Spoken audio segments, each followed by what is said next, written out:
If there's one thing I can promise you in this video, it's rain. It is just on and off, torrential rain, light rain, bit of drizzle, you know. Then there's the odd break in the rain, but it's raining today. To be honest with you, summer's not really started for me. So I did have planned Kevin, friend of the channel, come down and we were going to do some of the challenges today together, because it would be really cool to have had Kevin maybe piloting the boat and me up front doing all the sails and trying to get Lulu sort of racing and getting some really great times. But alas, I couldn't make it down yesterday. Neither could Kevin in the end, so it all got called off. So I've come down today. The weather is a little bit better today, but you know what? It's cold, it's wet, and it's pretty miserable, and it's not going to change. So there's Lulu. She's still on the trailer from our sea trip. Because I was ill, of course, I didn't make it down here last week. And rather weirdly, work has just kicked off, you know, so I've been really busy as well. I'm also having to edit all the winter videos as I'm talking to you now. So, yeah, life's quite busy at the moment.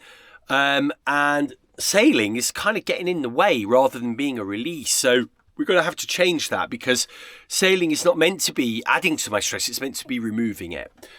It's not, you know, I'm not really up for it today. I'm not going to lie. The weather's miserable.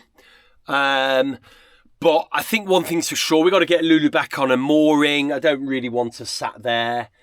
That's the main job of today. So I think what we'll do, I'm going to give you a live, unedited, other than being sped up, but I'm going to give you a live, unedited, real life video of how quick it is to set and rig a lugger up for sail. And I think you'll be surprised how quickly you can get this boat, you know, onto the slipway, rigged and ready to rock and roll.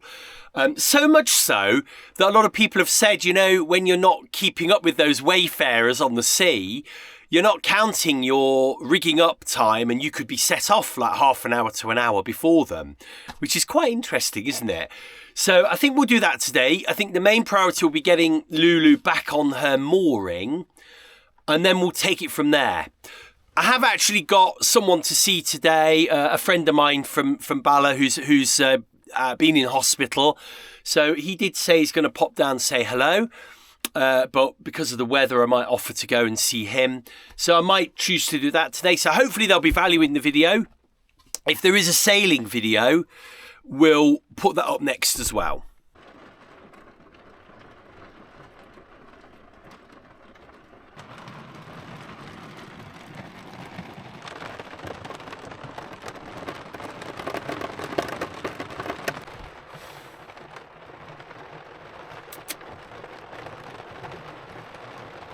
It's days like today that make me so grateful. I've got my little old camper van.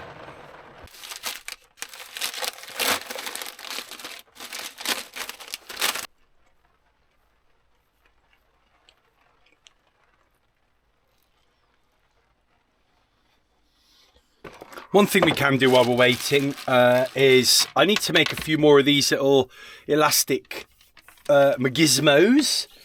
But I'm going to make a few out of this softer, smaller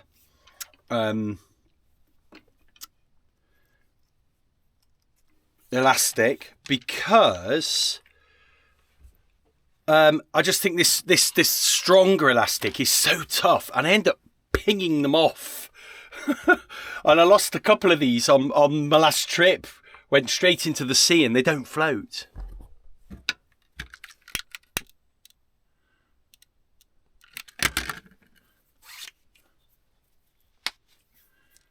It's like a full-time job making these when you're sailing, but they're horrendously useful. And the ones you can buy off Amazon are too small and too weak. They do have loads of uses, the ones you get off Amazon, but these really are what you need for the boat, for the lugger anyway. I might try and make a few more up, because yeah, why not? Although typically it's stopped raining. Now I've started this little job, it's stopped raining, hasn't it? And what's the bet that it will start raining when I finish this job and venture outside? There we go. 4 should be enough for now. We'll see how we get on with those, but that'll replenish the boat. These are also useful for just getting the mast stuck to the gaff stuck to the mast, and they also have all kinds of other uses, So just tying things. The benefit of these are they're really quick. The negatives are sometimes you can be in a bit of a rush, so you kind of go boing and off they go, whee, and they're gone forever. So they are a bit of a reusable, non-reusable source, aren't they? But anyway, got 4 of those. This is Kev's new boat, which Kev was supposed to come with me sailing this week, but it all fell through. Kev was ill. I was still a bit, the weather, to be honest with you, the weather would have called it off anyway. That's Kev's old boat, Black Magic, a lugger, the Black Lugger. Well, he sold that and he bought this. This is oh God, is it a Skipper? I think it's the Skipper 17 or something like that. And we've already got one. In fact, the guy that I'm going to go and see today, he's got the Skipper, but an older version. So this is the newer one. It's like the Eagle 525. I think if you search for that on Google, you'll find this boat. And this is interesting, this boat, for a number of reasons to me. First of all, I know sailboatdata.com is, you've got to take it with a pinch of salt. But the stats for this boat and the lugger are remarkably similar on sailboat data. So, that piqued my interest. That's interesting. I think, if anything, the lugger sails a bit slower. This is slightly heavier, but it comes in a number of versions as well. So you can see this one's got the lowered keel on the bottom. Now I'm pretty sure that keel will raise right up into the boat. Les's boat has got the quite unique bilge keels, but they retract fully as well. Now Les has had his boat sat in 6 inches of water next to Lulu down at the end slipway there. So the boats are very impressive. I'm hoping Kevin won't mind me popping on this boat and having a little look around, because I really, really want to have a look at this boat. Aha, here we are. This is lovely. One thing I like about this is the cockpit's the right size. So, I'm going to get a wet bum today anyway. So, sometimes you can get a bit lost in the lugger cockpit. This is perfect. It's got a nice engine well, so your engine or outboard would go on here and would go down there. Bermuda rigged, fractional sloop I would say, isn't it, because the jib is smaller or lower down than the main, but look how high that sail is, and it's got a nice boom. So very standard boat compared to the lugger. Don't know what that's for. It says water here. Does it have a water tank? We can have a little look in there, can't we? Look at that. You get quite a bit more room in there, don't you? You've got these, you can sleep on that side, and I think you can sleep on the starboard side as well. Yeah, there's some nice space in there, isn't there? A lovely little window at the front there. Right, the scenario is we've arrived at the slipway. The lugger is basically packed as she would be for a trip. How long does it take to get her into the water and ready to rock and roll? So, one quick caveat, I've taken the cover half off. Add a minute on if you want to for that. But I have got to just pop a floorboard back, so maybe we'll take a minute off for that. But other than that, we're going to watch this. I'm going to put the stopwatch up and we'll see just how long it takes.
Okay, let's just discuss a few little caveats here, real world caveats. First of all, you saw a horrendous amount of fiddling around with lines. One of the most important things I've learned rigging the lugger is, when you lower your mast, get all the lines and the shrouds and actually attach them to the mast with bungees. If you let those lines and shrouds just loose in the boat, they will get everywhere and you'll take 10 minutes to untangle them. The other little tip here is right at the top of the mast. You may not have noticed, but at the top where the shackles attach the shrouds and the forestay, make sure they're not kind of twisted up. The amount of times I've raised my mast only to find one of those a bit twisted, and either it'll untwist and then your shroud will be like super loose, which isn't good, or they're just twisted, which isn't good. They'll wear the metal and maybe even damage the shackle. Third tip, the mainsail. It's very rare I would say you're gonna sail off a slipway.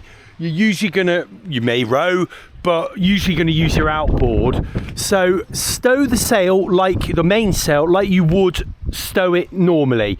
The way I stow my mainsail is 2 bungees there, and there is the parallel beads as well, which jury's out on whether they're any good or not, to be frank.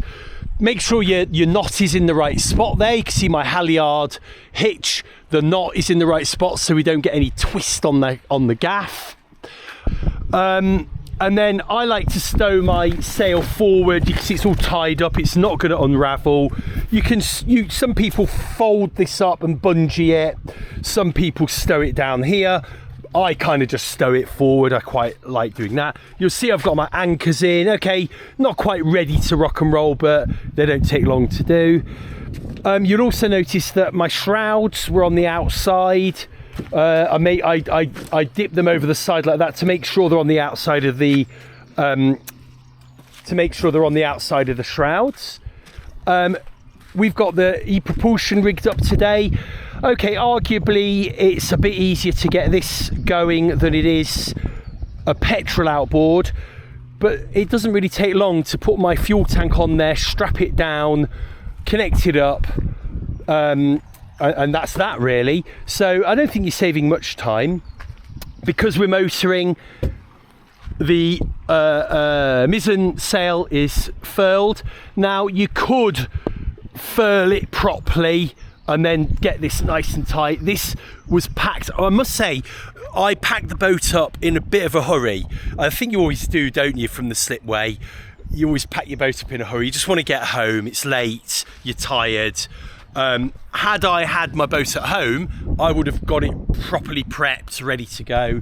But the bumpkin as well is ready to go, but stowed. Now I've made, go and see the videos on that, winter videos 2022-23.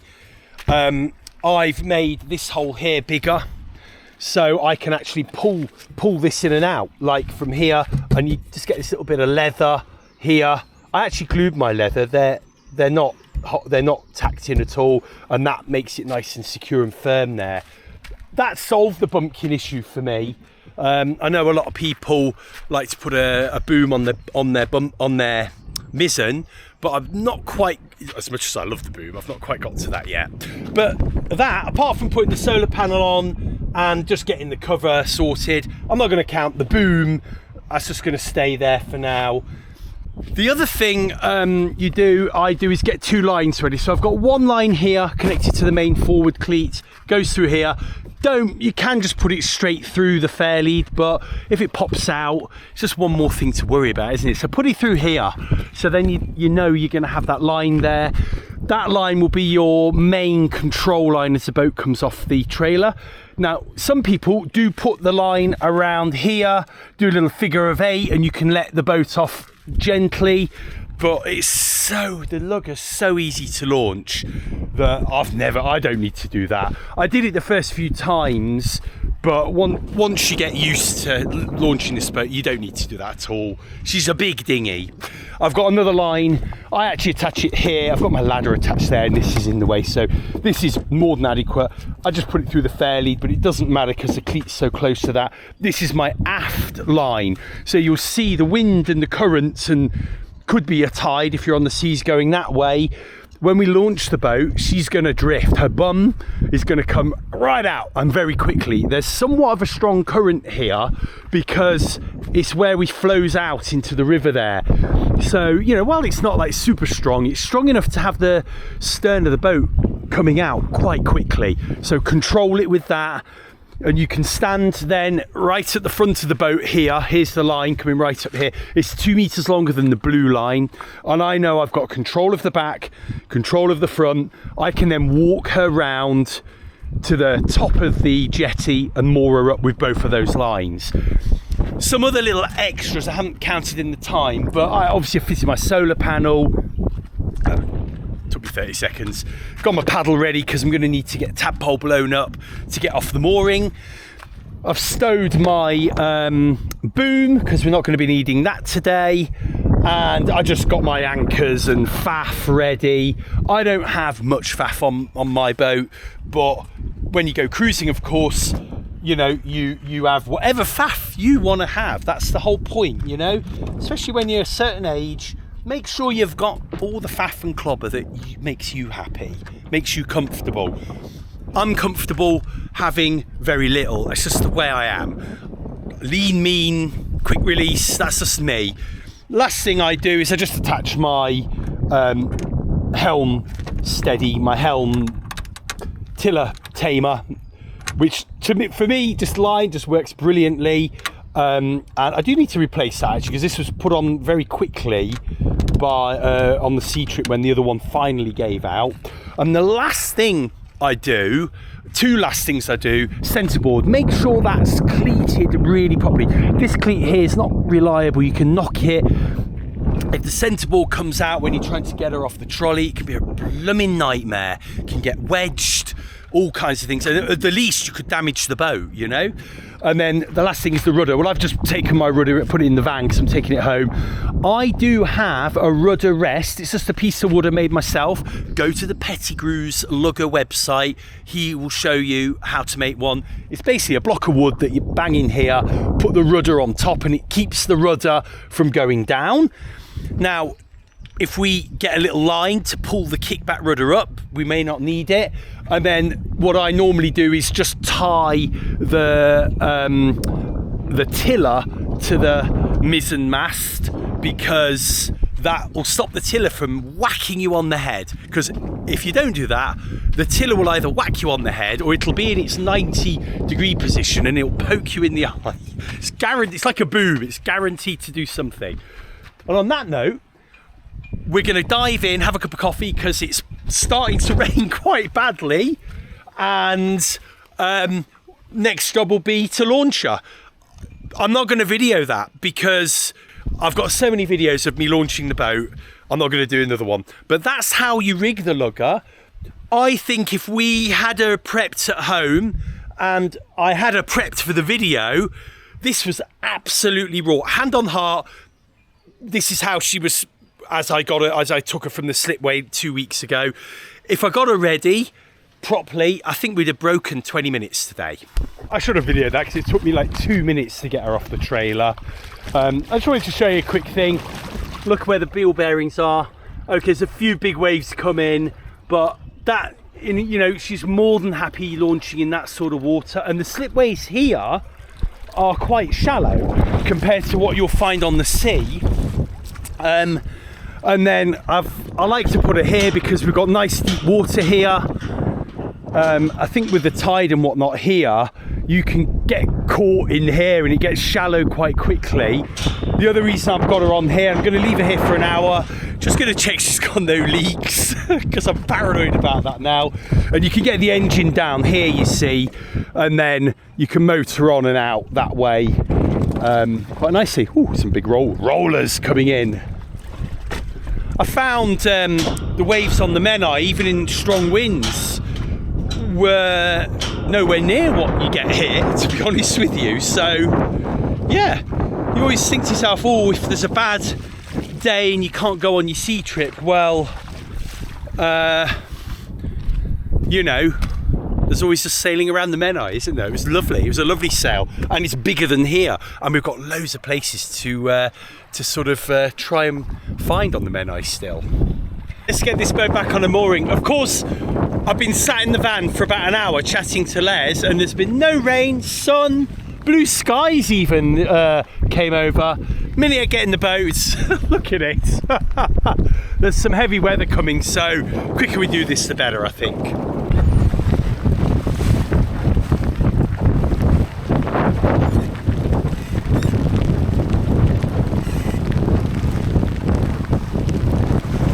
We're making good headway. Going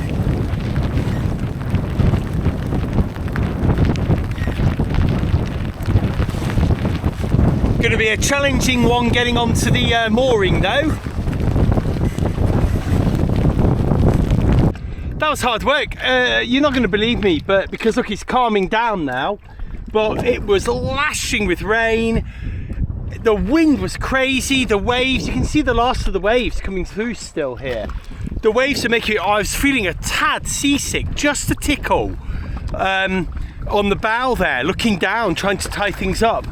And gosh, blooming hell, that was an ordeal. I've not had a sort of putting away, whoa, I had a putting away as rough as that for a while actually.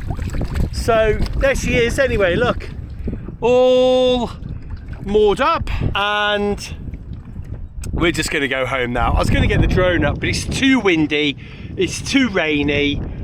We're just going to get another runaway drone if we're not careful. So here she is, she's back home. I will catch her in the next one next week. Hopefully we'll have a really good sail next week.